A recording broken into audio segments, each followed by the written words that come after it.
do an interview real quick? This is Angie. Oh, sorry, Chick. Hi, Chick. Can you say hi to Chick? Hi. We miss you. I wish you were here. Oh, and here's Ken. Hey, Chick, how are you? How you doing? I hope Oh, so. I know. You'll be Hope here. so. You'll be here. We're at your plantation. Got the whole tour. Pretty amazing stuff you guys do. Yeah. Yeah. Well, nice of you to have us. Yeah, it's really cool to be here. It was fun coming down that hill. Yep. I hope so. I wish you got well. it. You take it easy. All right? And we'll see you soon. Okay. See ya. See ya, Chick. See ya. Aloha. Oh, so glad that happened. Great. And here is Emily. Chicky, hi, I love you. Miss you. Big hug. Okay? All right, I'll call you. It'll be amazing. Okay, and that's everybody else. I don't know if you can see them. Hello. But, and there's the cameraman. Hi, No, Chick. they put it away already. Hi, Chick. How are you? Good to see you. He sees your camera. Yeah. Yeah, you see him? Yes. Close up. Hey, Chick. Okay. All right. Yeah. So they're taking some more pictures, and then per your request, we will eat something, okay? Okay. We'll call you back again later. Okay. I think we're pretty cool. Yep, we're good. All right, so we're just gonna do an interview real quick, everyone. All right. So Ken, just tell me a little bit about how you met this family and what brought you here today. Well, around my first year, around 5 years ago, we were just playing the first round, and Chick was out following our group out, and I didn't know him, and he was just cruising and watched us play all 18 holes, and then he did it again the next day. He was out there, followed all 18 holes, and then got to meet him after the round, introduced himself, and he's been coming out and following me every round since then, right? So the last 5 years. So just not having him here would be kind of weird, right? Since it was my first time, and having him spectate and cheer me on. So, but that's how I got to meet him, and then we did this segment here on his coffee plantation and spending the time here, and just seeing how it's done, kind of the old-fashioned way, the old-school way, and see how much hard work that they put into it. It's pretty unreal. What was it like when you first got here on the property? What was your first impression? You know, it's just, you would think now with the technology of, I've never been on a coffee plantation, so I didn't know what to expect. But just seeing how it's all the love and the time and the effort and the hard work that would go into roasting coffee and getting to the final product, I think I could appreciate a cup of coffee a little bit more. All right, let's go through some of the steps. Yep. What did you do over in this area? Looked like you were using a stick. Right now we're on a roof where they dry the beans, right? And then after they dry, they have this roof that's kind of like a stadium, right? It's on wheels, and it covers it up when it's raining, and it wheels it back. And then once it gets to a certain dryness, they broom it down into this compartment down here, and then underneath there's the big bags of beans that they put the beans into, and it's around 100 pounds a bag, I learned, and then send it to the mills, and then that's where they kind of unshell it to get the actual roasted beans, dark bean, or they call it the green bean that you see to make the coffee. So just an amazing process, all of it, a lot of work. What was the process to actually get the beans? How did you do that? Well, yeah, they have a stick, right? So they pull the stick down, and you pick I was told not the green ones, but the red and the orange ones, and you pick them and you just carry this little basket around, and you just kind of harvest it off the trees. I know this isn't the peak season for coffee, but right. At Out of the beans you picked today, how many cups of coffee do you think you made for yourself? Well, I think I was a little slow is the hint I was getting, but I'm thinking, but probably a cup, a half a cup is what I did. So there's a cup here, a little bit here, and it's really good. So yeah, just a treat to be here and to see it with the family that I've gotten to know, and pretty special stuff. That morning coffee is going to taste a little different from now on. Yeah, for sure. I mean, just to get, you know, have the family here and get to know him, and Chick, who's unfortunately can't be here because, you know, he's taking care of himself and his health. But yeah, it means a lot. It means a lot. Is that all right? Yeah, good. All right. Wonderful. Yeah. Feels all right. Really special. I'm so glad Chick was able to get through to us. Oh yeah, Yeah. for sure. Oh, you. Yeah. Stay away from those chickens, man. Yeah, stay away from chickens. You get free coffee rest of your life. Oh God. You just gotta come here and pick Yeah, you just gotta come here and pick it. Have whatever he picks. She's coming. I don't think we picked a cup of coffee between the two of us. He gets free coffee rest of his life. Oh, the lucky. Yeah. But it's the bag that costs plenty. Yeah. Helen, you're next. Helen, you're next. You go Come up on, there. Helen.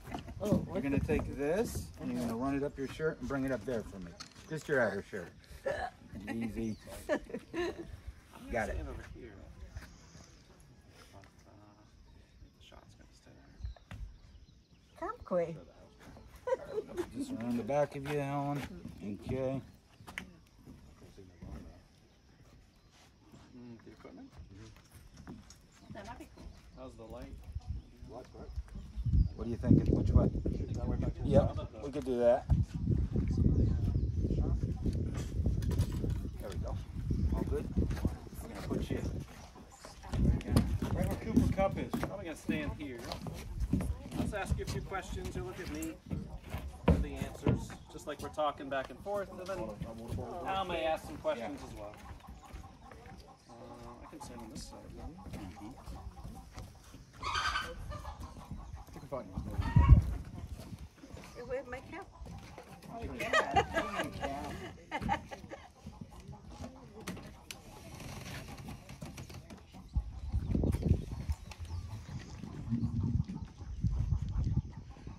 You know about Chick throwing net, right? Back in the 40s and 50s. Throwing a net? Out at where Four Seasons is. Oh yeah. That's how I happened to take him out there the very first time. Unreal. So pretty.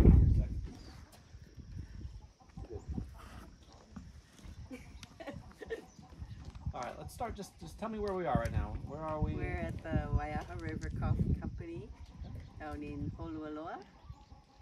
And how long has this location been making coffee? My grandparents were the ones that were able to start the farm, and through the years we're third generation, and then going on fourth and even fifth generation now that's farming the fields. What led this area and your generations of families to start making coffee, among other things?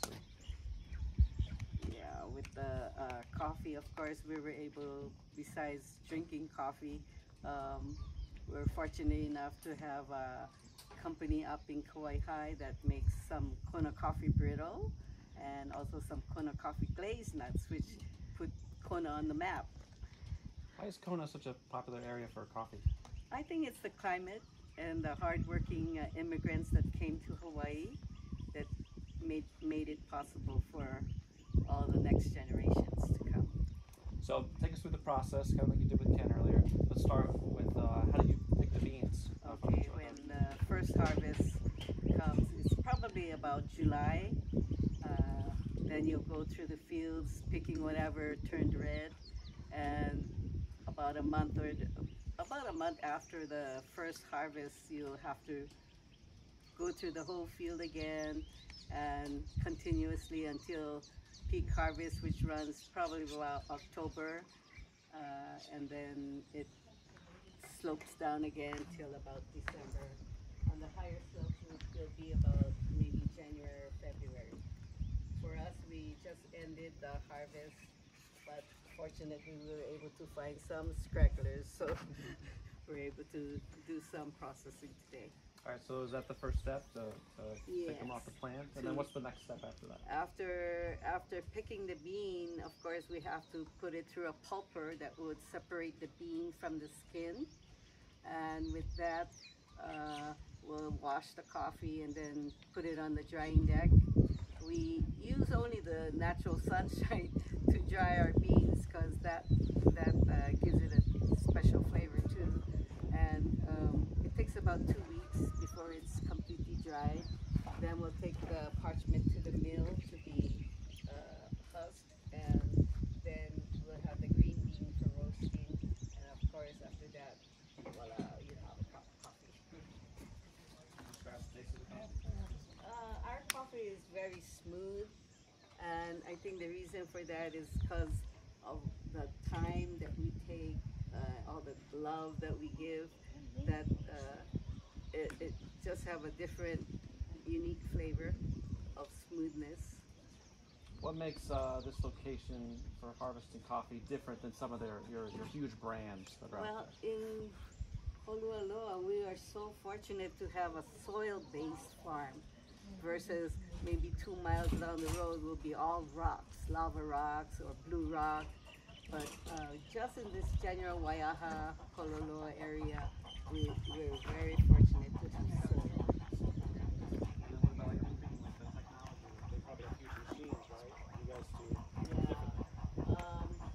Our most high-tech machine is the grinder, which the first step is separates the bean from the skin.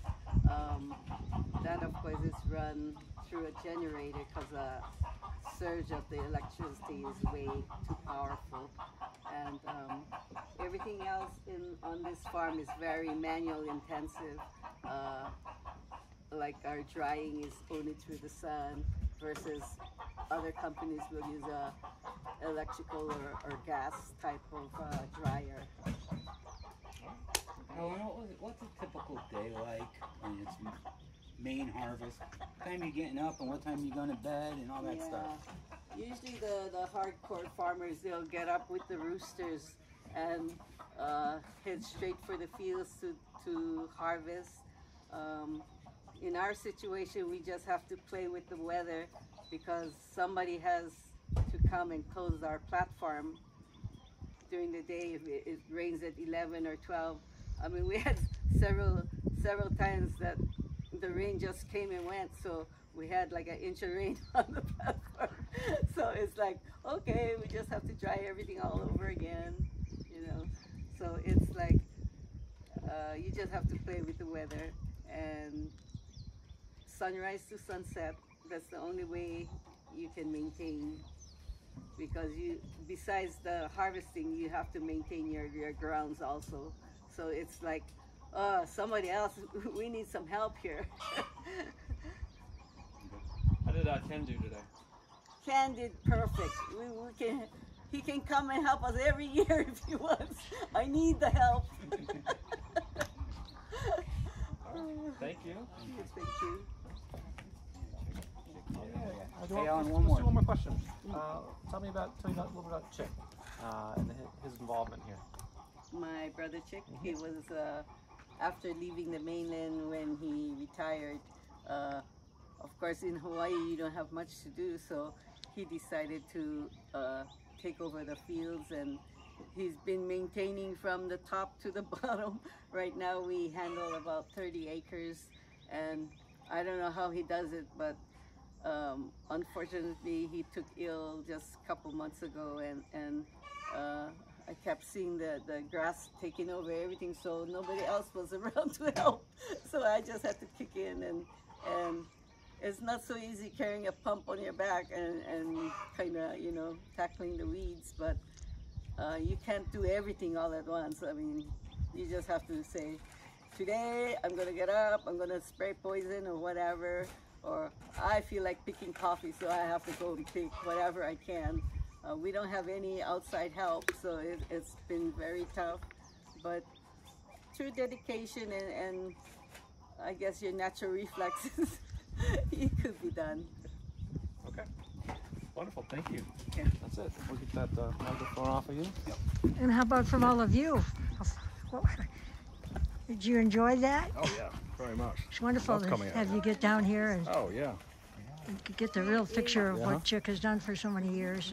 fantastic. And you know the story about him throwing net out there with his dad, right? No, Well, that's how I happened to take him to the Mitsubishi Electric Championship. Because we've been friends for 35 years, but he used to tell me stories when I'd be out working the tournament.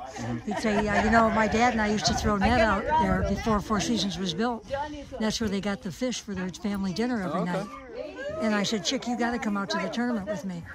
No, no. had he been down there since? What's that? Had he been down there at that point? At the No, Four he had Seasons? never been there. And I said, Okay. you got to come out there with me. We were best friends, you know. We spent a lot of time together, and you know, he loved sports, and he knew I covered it out there and would watch it on Golf Channel. I said, you got to come out with me.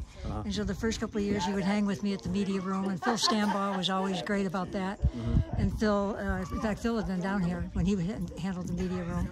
And Olin Brown was one of the first people he met, because I had played with Olin up at Nanea, and everybody, I just introduced him to all the players I knew, and little by little, and he just, so every year I would, you know, he would get down there and we'd tag around, and he'd go follow people, and I'd do my work, and then during the day we'd meet up, and then one year he had followed Ken in heaven.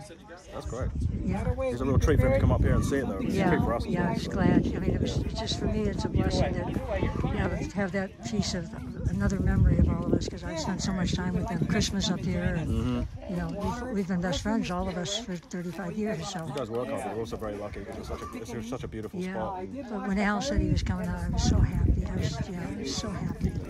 Because it's a story that needs to be told, and that's what I felt when I, you know, would be out at the tournament and give everybody bags of coffee and put a little note in, whether it was Hale Irwin or Tom Watson, just tell them the story. This is Chick. He used to throw. Did he hand out coffee at the tournament? No, we used to do it one by one. That's what I thought. Yeah. I just write a little note and say, hey, my friend Chick, you know, they'd meet him, and then I'd say, give him the coffee, So thanks for getting out here. Not a problem at all.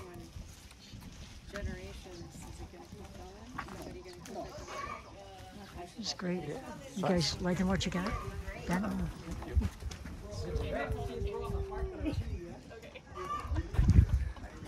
I've had enough. No, I don't do interviews. Okay. Yeah, no, they work. Of course Yeah, they work. good.